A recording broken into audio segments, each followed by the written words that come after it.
I'm Shruti Mishra and welcome you all to my channel Learner B. And today we are going to continue our remaining chapter. Last time we have seen the brain of the human brain and talk about its features and functions. And we have also talked about how are these tissues protected, how is the spinal cord and the brain is protected. Now we are going to have this one, that is how does the nervous tissue cause action. ठीक है, तो हम इस वाले session में ये देखने वाले हैं कि जो नर्वस टिश्यू होते हैं वो मतलब वो किस तरह से एक्शन में आते हैं। ठीक है, ओके, तो हम स्टार्ट करते हैं। So far, we have been talking about nervous tissue and how it collects information, sends it around the body, processes information, makes decision based on information, and conveys decision to muscular action, वो muscles for action मतलब muscular action वही। ठीक है, सो हमने अभी वो ऊपर reflex actions वाले पोर्शन में देखा था पिछली वीडियो में। अगर आपने नहीं देखा है तो please check out for that also.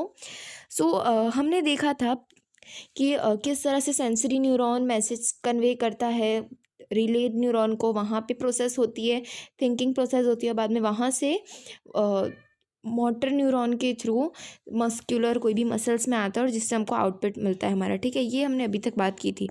In other words, when the action or movement is to be performed, muscle tissue will do the final job। इसका मतलब कि यस, हमको पता है कि जब कोई भी हमको एक्शन करनी होती है या फिर कोई भी एक्शन का जब हमको आउटपुट मिलता है तो वो मेन किससे होता है, मस्कुलर जो भी मतलब मसल्स होते हैं उससे, right. How do animal muscle moves? So animal muscles कैसे मूव करते होंगे, that is also a good question. When a nerve impulse reaches the muscle fibre must move. How does a muscle cell move?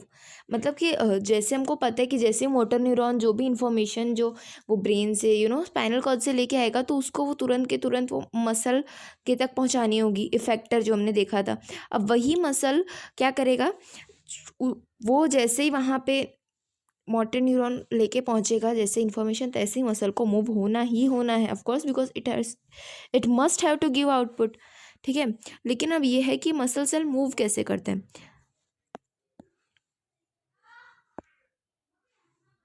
Okay,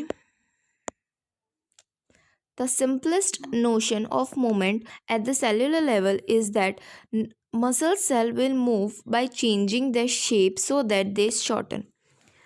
तो इसका एक simplest जो मतलब एक kind of solution है कि मसल सेल है अपना वो चेंज कर लेंगे, जो अपना शेप है उसको चेंज कर लेंगे और इसी की वजह से वो मूव कर सकते हैं। So the next question is how do muscle cells change their shape? So of course हम हमारे दिमाग में आएगा तो मसल सेल अपना जो शेप है इसको कैसे चेंज करते हैं, right. The answer must lie in the chemistry of cellular components. अब इसका आंसर तो केमिस्ट्री देगी, राइट। सेल्यूलर कंपोनेंट्स की जो केमिस्ट्री होती है, केमिस्ट्रीज ऑफ डिफरेंट काइंड, सो इसकी जो केमिस्ट्री होगी that will do. Muscle cells have special proteins that change both their shape and their arrangement in the cell in response to nervous electrical impulse. ठीक है, सो अभी तक तो हमने जो भी देखा कि थोड़ा बहुत बीच बीच में थोड़ा और वो लोग दिए थे, but main answer is here कि जो भी अरेंजमेंट है या फिर शेप बदलती है हमारा जो मसल्स, तो मसल सेल, तो वो ऐसा क्यों होता है, because of kind of protein, वहाँ पे प्रोटीन कुछ प्रेजेंट होते हैं वहाँ पे, उस वजह से जो सेल है वो रिस्पॉन्स करने में हेल्प करती है, एज वेल एज वो शेप बदलने में हेल्प करती है। ठीक है, और इस वजह से वो जो इलेक्ट्रिकल इम्पल्स होते हैं उसको उसके साथ वो डील कर सकती है। When this happens, new arrangement of these proteins give the muscle cells a shorter form। और जब ये होता है ना तो हमारी मसल जो नॉर्मली रिलैक्स फॉर्म में पड़ी होती हैं जब तक मोटर न्यूरॉन के पास नहीं आता, जैसे ही वो आते हैं तैसे ही वो वर्किंग मोड में आ जाती हैं। किस तरह से, अपना जो भी जो शेप है उसको वो लोग चेंज कर लेती हैं। ठीक है, अपना शेप चेंज करने के बाद वो छोटी बन जाती हैं और इस वजह से वो वर्क कर लेती हैं। ठीक है, remember when we talk about muscle tissue in class 9 there were different kinds of muscles such as voluntary muscles and involuntary muscles. So अगर आपको याद हो तो पिछले साल हम लोगों ने देखा था कि नाइन्थ स्टैंडर्ड में हमने देखा था कि मसल सेल्स भी काफ़ी, जो मसल्स हैं वो काफ़ी तरह की होती हैं, राइट, सच एज वॉल्यूंट्री भी होती हैं muscles as well as involuntary भी मसल्स होती हैं, ठीक है। ऐसी मसल्स की जो हमारे कंट्रोल में, that are called voluntary muscles, और ऐसी मसल्स जो हमारे कंट्रोल में नहीं है, that are not in our control and they run by our body itself, is called involuntary muscles, right? Based on what we have discussed so far, what do you think the differences between these would be? So अभी हमने जो भी कुछ discuss किया था, आपको क्या लगता है कि इन दोनों में कोई फ़र्क आता होगा? सो येस, समहाउ आता है, बिकॉज कि अगर जैसे अभी देख ले कि वॉल्यूंट्री मसल्स, जैसे हमारे हाथ की मसल्स, इनको अगर हमें हिलाना है तो उसके लिए उसका शेप चेंज हम अपने अकॉर्डिंग करवाएंगे कि नहीं भैया अभी तुझे उस डायरेक्शन में आना है तो उस हिसाब से तुम अपना जो भी शेप है उसको चेंज कर लो। बट कुछ मसल्स ऐसी होती हैं, लाइक अगर आप गिर रहे हो तो आपका हाथ अपने आप नीचे आ जाएगा, वहाँ पे आप नहीं सोचो कि लाओ अभी मैं अपना हाथ नीचे रखूँ, राइट। सो ये सब काफ़ी हम जानते हैं, वॉल्यूंट्री इनवॉल्यूंट्री मतलब व्हाट क्या है ये सब, ठीक है। सो येस, अब हम इस वाले में स्टार्ट करेंगे कोऑर्डिनेशन इन प्लांट्स। सो यहाँ पे एकदम से अलग सा ही न्यू टॉपिक है। अभी तक हमने जो कुछ भी पढ़ा वो ह्यूमंस के बारे में पढ़ा या फिर ऑर्गेनिजम्स के बारे में पढ़ा। अब हम जो भी पढ़ने वाले हैं ये है प्लांट्स के ऊपर, कि जैसे हमने देखा ह्यूमंस में कोऑर्डिनेशन कैसे होता है, उसी तरह से अब देखना है कि प्लांट्स में कैसा होता है, ठीक है। Animals have a nervous system for controlling and coordinating the activities of the body. So हमने देखा कि एनिमल्स के पास तो नर्वस सिस्टम होती है जिसमें पीएनएस और सीएनएस होता है, central and peripheral nervous system, right. But plants have neither a nervous system nor muscles. How how do they respond to stimuli? अभी स्टिम्यूली देखिए, यहाँ पे न्यू टर्म है। स्टिम्यूली मतलब क्या होता है, कोई भी अगर आपने जैसे उसको टच किया है, कोई भी उसका बाहर से उसको कोई भी चीज़ सिग्नल दे रहे हो, तो दैट इज़ व्हाट स्टिम्यूली, ठीक है। कोई भी टच, उसको हम स्टिम्यूली कहेंगे, ठीक है। अभी प्लांट्स के पास तो मसल्स भी नहीं होते, उनके पास कोई नर्वस सिस्टम भी नहीं है, तो वो कोई भी स्टिम्यूली को, मतलब कोई भी बाहर के टच को वो किस तरह से, मतलब उसको किस तरह से रिएक्ट करेंगी। When we touch, okay, when we touch the leaves of chhui mui, the sensitive or touch me not plant of the mimosa family, they began to fold up and droop, ठीक है। तो यहाँ पे देखो एक आपको एग्जांपल दिया गया है कि जो छुई मुई एक काइंड ऑफ अ प्लांट, अगर आप उसकी अगर और वीडियोस अगर आप यूट्यूब पे सर्च करोगे या फिर आप गूगल पे जाके छुई मुई प्लांट अगर सर्च कर दोगे, छुई मुई otherwise touch me not plant, तो उसमें आपको दिखाएंगे कि यहाँ आपको नीचे फिगर यस दी गई है, ये देखिए, ये अभी ये नॉर्मल कंडीशन में, जैसे इसको स्टिम्युली मिला, मतलब जैसे इसको किसी ने टच किया या फिर किसी ऑर्गेनिज्म ने टच किया, वो ऐसे सिकुड़ जाती हैं खुद के अंदर, ये इस तरह से वो सिकुड़ जाती हैं, ठीक है। सो ये क्या हुआ, ये भी एक प्रकार का उनको सेंसेशन ही तो हुआ। जैसे उनको सेंसेशन में स्टिम्युली मिली, तैसे उन्हें तुरंत सा वर्क किया। सो ये यही है मतलब छुई मुई प्लांट। फिर भी अगर आपको और देखना है तो you can go and search for it. अब ये मेमोसा फैमिली में से बिलोंग करती हैं, that is a kind of family for plants, ठीक है। तो वो फोल्ड हो जाती हैं, मैंने जैसे बताया वो श्रिंक हो जाती हैं। When a seeds germinate, the root goes down, the stem comes up into air. What happens? Firstly, the leaves of the sensitive plant move very quickly in response to touch. अभी जैसे हम देखते हैं कि जब सीड जर्मिनेट होता है, जब हम कहते हैं जो सीड होता है, जब वो अंकुरित होता है हम जैसे कहते हैं, तो तब हम देखते हैं जो रूट्स होते हैं वो एकदम नीचे चले जाते हैं डे बाय डे। और जो भी प्लांट अगर हेल्दी प्लांट है तो वो अगर ट्री में ग्रो होना होगा तो ट्री में ग्रो हो जाता है, राइट। अदरवाइज वो अपने मतलब जितना वो कर सकता है ग्रो उतना वो करता है, ठीक है, वो लेकिन अपर साइड, और जो रूट्स हैं वो नीचे साइड। ऐसा क्यों होता है, ठीक है। The question is there is no growth involve in this moment. अच्छा यहाँ पे एक लाइन रहेगी, firstly the leaves of the sensitive plant move very quickly in response to touch. जो यहाँ पे छुई मुई प्लांट की बात की गई है, या फिर जैसे सेंसिटिव प्लांट्स होते हैं कि जिनको आप छूते ही वो कोई एक्शन दिखाते हैं, तो वो बहुत क्विक होते हैं, बहुत ज़्यादा क्विक होते हैं। There is no growth involve in this moment, और इस मोमेंट पे कोई ग्रोथ नहीं चाहिए कि भाई आज आपने छुआ कल वो बड़ा होकर आराम से बाद में श्रिंक करेगा, no. On the other hand the directional movement of seedling is caused by growth. On the other hand the directional movement of seedling is caused by growth. मतलब हमने आज ऊपर दूसरा एग्जांपल देखा कि जब सीड जर्मिनेट होता है तो क्यों जो उसका रूट है वो नीचे चला जाता है और शूट ऊपर जाता है, क्यों? तो इसमें यस इसमें ग्रोथ प्रोसेस होती है, बिकॉज जैसे जैसे ग्रोथ होगी, जैसे जैसे इसको चीज़ें मिलेंगी, चीज़ें इन द सेंस कि इसको सनलाइट मिलेगा, वाटर मिलेगा, मिनरल्स मिलेंगे, उस तरह से वो ग्रो होती चली जाएगी, राइट। हम इसके ऊपर भी काफ़ी टर्म्स हैं, वो आगे हम पढ़ेंगे, so wait for it.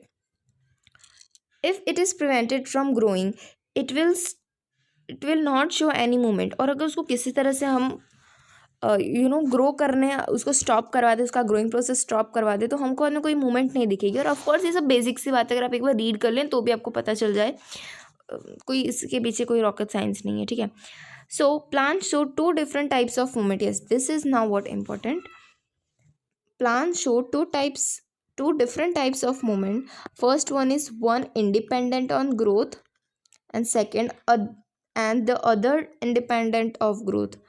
So plants हैं वो दो तरह के जो ग्रोथ हैं मूवमेंट हैं वो दिखाते हैं। पहला है कि जो वन डिपेंडेंट ऑन ग्रोथ, जो कि जो ग्रोथ पे डिपेंड करते हैं कि वो मूवमेंट उनके में तभी होगी जब उनके में ग्रोथ होगा। सेकेंडली एक होता है कि जिनको ग्रोथ से कोई लेना देना नहीं है, ग्रोथ हो ना हो वो अपना वर्क करते रहेंगे, ठीक है। So I hope you can clear all about this. Immediate response to stimulus, कोई भी सेंसेशन को तुरंत से रिस्पॉन्स करता है, उसके बारे में हम पढ़ेंगे 7.2.1 में, ठीक है। Let us think about first kind of movement such as that of sensitive plant. Since no growth is involved, the plant must actually move its leaves in response to touch. कि सबसे पहले हम बात करते हैं कि जो प्लांट्स को ग्रोथ पे डिपेंड नहीं करते, जिनको ग्रोथ से कोई लेना देना नहीं है, ठीक है। सो ऐसे प्लांट्स में एक्चुअली कैसे रिस्पॉन्स करते हैं लीव्स, कोई भी जब स्टिमुली उनको होती है, लाइक कोई भी टच सेंसेशन उनको होता है तो कैसे वो रिएक्ट करते हैं, कैसे वाले प्लांट्स में जिनको ग्रोथ से कोई लेना देना नहीं है, ठीक है। But there is no nervous tissue nor any muscle tissue, how does the plant attack the touch and how do the leaves in response. इस क्वेश्चन का हम आंसर यहाँ पे दिया। तो ये मैंने आपको बताया, दिस इज छोई मोई प्लांट ऑफ मिमोसा फैमिली, ठीक है। If it okay yes, if we think about where exactly the plant is touched and what part of plant actually moves, it is apparent that movement happens at a point different from the point of touch. So the okay, sorry for that. Okay, सो अभी इसमें fact हम लोगों को क्या एक मिलता है कि अगर हम ध्यान से इसको अगर नोटिस करते हैं कि जहाँ पे हमने छुआ है और जहाँ पे ये श्रिंकिंग मोमेंट होती है या फिर कोई भी रिस्पॉन्डिंग मोमेंट होती है, तो हम वहाँ पे हमने क्या पाया कि जहाँ पे हम टच करते हैं वहाँ एक्चुअली में वहाँ पे कोई मोमेंट नहीं होती है, एक्चुअली वहाँ से थोड़ी दूर पे मोमेंट्स होती हैं। कोई भी जो रिस्पॉन्ड होता है वो वहाँ पे एक्चुअली में नहीं होता है, ठीक है। पॉइंट दोनों का डिफरेंट होता है। So information that a touch has occurred must be communicated.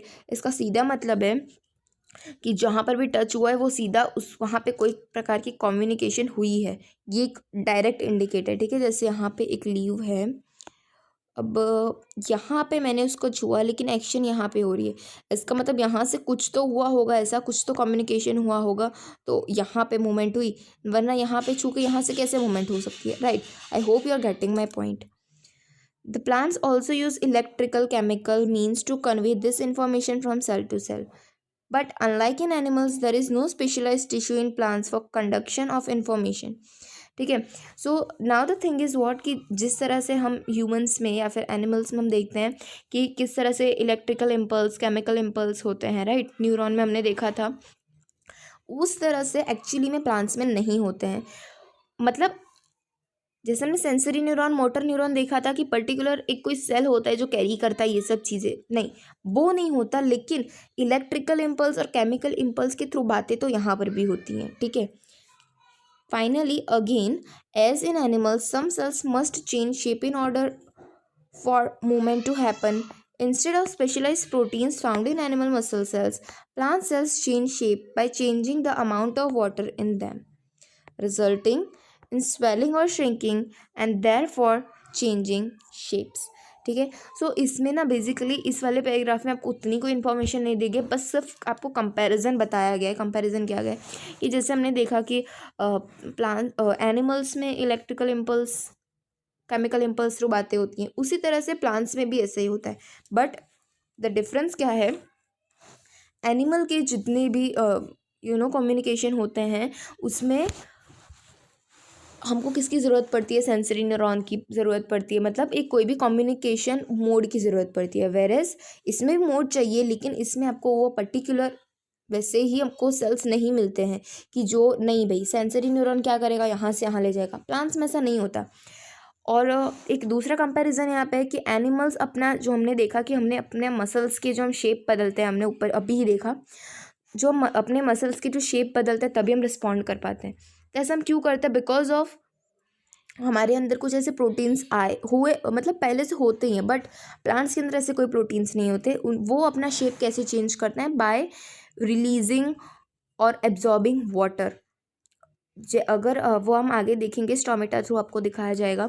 सो जब जो भी प्लांट है वो अपने अंदर का वाटर रिलीज़ करता है या फिर वो गेन करता है वाटर अपने अंदर एब्जॉर्ब करता है, तो उसकी जो शेप है वो चेंज होता है, ठीक है।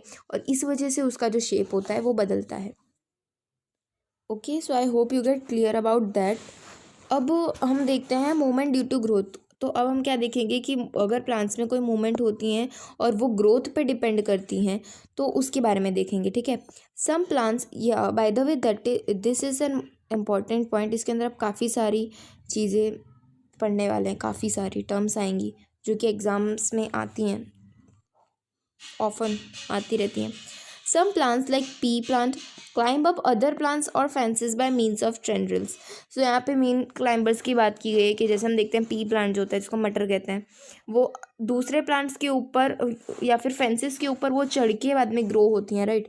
उनके पास बैलेंस नहीं होता कि वो खुद के दम पे मतलब ग्रो कर सके, क्रीपर्स जिसको हम कहते हैं, ठीक है। This tendrils are sensitive to touch. अभी ये जो टेंड्रिल्स होती है ना, ये सेंसिटिव होती हैं। नेक्स्ट टाइम अगर आप ऐसा कुछ देखें या फिर अगर आपके आसपास हो, so you can perform that. When they come in contact with any support, the part of the tendril in contact with the object does not grow as rapidly as the part of the tendril away from the object.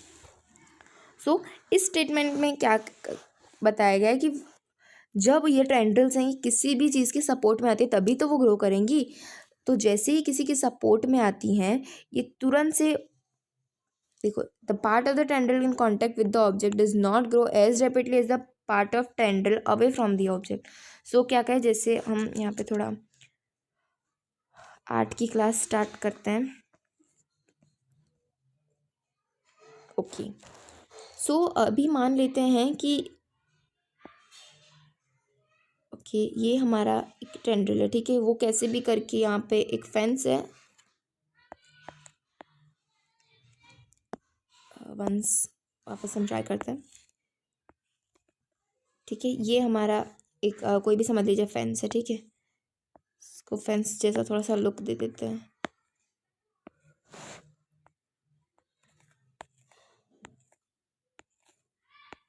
ठीक है। अभी जो हमारा creeper है जो tendrils है वो यहाँ पे कहीं पे ग्रो हो रहा होगा, ठीक है। यहाँ पे ये इसके सहारे थ्रू यहाँ पे चढ़ेगा, ठीक है। वो यहाँ पे इसके ऐसे क्लाइंब अप करेगा। उसके बाद में यहाँ पे उसके जो भी कुछ लीव्स होंगे वो, ठीक है, वो ये मैंने जो भी यहाँ पे ड्राइंग आपको पागलपन दिख रहा है आपको समझ में आना चाहिए मैं क्या बोल रही हूँ, बाकी ड्राइंग के ऊपर तो चलेगा, ठीक है। सो ये जो उसके लीव्स होंगे वो ग्रो होंगे, इसके फ्रूट्स ग्रो होंगे, ठीक है, पी प्लांट के।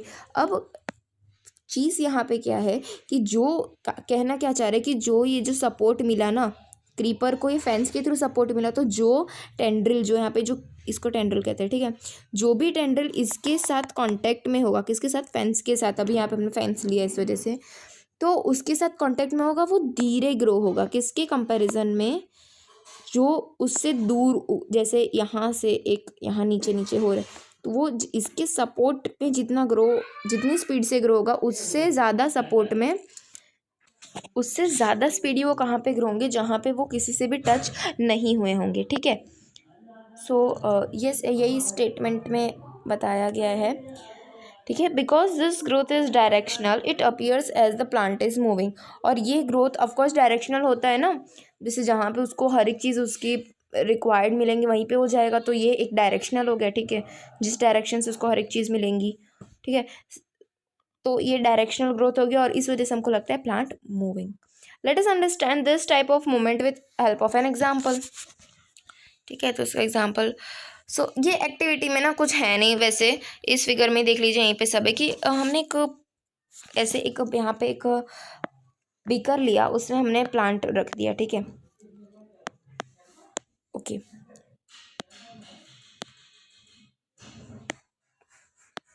प्लांट रख दिया, अभी उसको इस तरह से हमने अरेंज किया कि सन की लाइट है वो डायरेक्ट प्लांट पे आ रही है। सेकेंडली हमने क्या किया कि यहाँ पे एक काइंड ऑफ बैरियर रख दिया कि ताकि प्लांट इस साइड ग्रो ना करे। तो हमने यहाँ पे क्या देखा कि जहाँ से सनलाइट आ रही हैं वहीं पे ये ट्रीज सारे प्लांट है वो सारा उसी डायरेक्शन में ग्रो कर रहा है। तो ये क्या हुआ, response of the plant to the direction of light. तो डायरेक्शन लाइट की डायरेक्शन में ये रिस्पॉन्स कर रहा है, राइट। अच्छा, अभी ये जो 7.6 है उसके ऊपर हम आते हैं बाद में, बिकॉज यहाँ पे उसकी थोड़ी सी डेफिनेशन दी, उसको देखने के बाद हम उस पर आएंगे। Environmental triggers such as light और gravity will change the directions that plant parts grow in. So भी एनी जो एनवायरनमेंट में जो कुछ चीज़ें होती हैं that is like light, gravity, ये सब चीज़ें होती हैं, water we can also say, ये सब प्लांट्स के ग्रोथ में डिफरेंस ला सकती हैं, ठीक है। दिस डायरेक्शनल और tropic moments can be either towards the stimulus और अवे फ्रॉम इट। अभी ये जो कुछ मोमेंट्स होती हैं, देखो यहाँ पे एक दूसरा नाम दिया गया है डायरेक्शनल और ट्रॉपिक, तो ठीक है दोनों सेम ही है। सो ये जो ट्रॉपिक मोमेंट्स होती है, अब इसका हम ट्रॉपिक ही वर्ड यूज़ करेंगे बिकॉज आगे वाले में जितनी भी टर्म्स है वो इसी के ऊपर हैं। तो जितने भी जो ट्रॉपिक मोमेंट्स होंगे वो उस प्लांट से दूर रह के भी हो सकते हैं, ये नहीं कि ज़रूरी है कि जब तक वो प्लांट को छुए ना तब तक प्लांट एक्टिव नहीं होगा, नो, ये जो चीज़ें हैं ये दूर से भी इनको अफेक्ट कर सकती हैं। So in different kinds of phototropic movement, so यहाँ पे फर्स्ट क्या है हमारे पास, phototropic movement shoots respond by bending towards light while roots respond by bending from away from it. How does this help the plant, ठीक है। भी हमको फर्स्ट थिंग यहाँ पे क्या दी गई है, that is phototropic movement and that is also called phototropism, ठीक है, इस चीज़ को फोटोट्रॉपिज्म कहते हैं। सो फोटो मतलब इसको आप किस तरह से याद रख सकते हैं, एक छोटा सा like photo that is light, light बिना फोटो अच्छी नहीं आती है ना, उसी तरह से phototropic movement that is phototropism. इसमें क्या होता है कि जैसे यहाँ हमने ऊपर वाले में देखा है यहाँ फिगर में कि जहाँ पे लाइट आएगी उसी साइड को हमारा जो भी ट्री होगा वो बेंड करेगा, उसी साइड उसका ग्रोथ होगा, ठीक है। तो that is what called phototropic movement or this property of a plant to grow is called phototropism, ठीक है। Plant show tropism in response to other stimuli as well. Maybe plant से वो और भी कुछ ऐसे मोड्स हैं, जैसे यहाँ पे फोटोट्रॉपिज्म में लाइट का हमने देखा, वैसे और भी कुछ होती हैं। The roots of the plant always grow downwards while the shoots usually grow upwards and away from the earth. This upward and downward growth of shoots and roots respectively in response to the pull of earth or gravity is obviously geotropism, ठीक है। तो अभी यहाँ second हमको क्या मिलता है, geotropic movement that is geotropism, कि इसमें क्या होता है कि जो प्लांट है, ये जो भी हमारा प्लांट है, ठीक है, बना लिया, तो इसमें क्या होगा, जो रूट्स होंगे वो ग्रेविटी, अर्थ की ग्रेविटी की तरफ ग्रो करेंगे, मतलब डाउनवर्ड्स, और जो प्लांट्स होंगे वो किस तरफ ग्रो करेंगे, उसके अपोजिट डायरेक्शन में, ठीक है। तो इससे ये क्या हुआ कि ग्रेविटी के हिसाब से ये ग्रो कर रहे हैं, ग्रेविटी जिस साइड होगी उस साइड से ग्रो कर रहे हैं, ठीक है। सो ये क्या बना हमारा जियोट्रॉपिज्म। नेक्स्टली है हमारा हाइड्रोट्रॉपिज्म एंड केमोट्रॉपिज्म।